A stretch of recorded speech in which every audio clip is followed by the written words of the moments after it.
ఈరోజు నువ్వు ఏడుస్తున్నావు. కళ్ళల్లో నీళ్ళు ఎందుకు వస్తాయి, ఏడుపు ఎందుకు వస్తుందంటే మనసులో బాధ ఉంటే, దుఃఖం ఉంటే ఏడుపు వస్తుంది. మనసులో బాధ, మనసులో దుఃఖం ఎందుకు వస్తుందంటే బహుశా ఎవరైనా నిన్ను మోసం చేసి ఉండొచ్చు, లేక నువ్వు మోసపోయి ఉండొచ్చు. అందుకే ఏడుస్తున్నావు. నీ ఏడుపుకి కారణము నువ్వే కారణం. ఎందుకంటే నువ్వు తీసుకున్న తొందరపాటు నిర్ణయాల వల్ల నువ్వు ఏడుస్తున్నావు. అందరు నా వాళ్ళే అనుకున్నావు, అన్నీ నా సొంతమే అనుకున్నావు.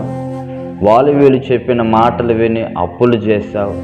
ఈరోజు ఏం అర్థం కాక ఏడుస్తూ కూర్చున్నావు. కాబట్టి విను, నీ జీవితం విలువైనదని, నీ కన్నీళ్ళు విలువైనవని తెలుసుకొని ఈ రోజు నుంచైనా జ్ఞానము కలిగి కాస్త జాగ్రత్తగా బ్రతకాలని ఒకసారి ఆలోచించు.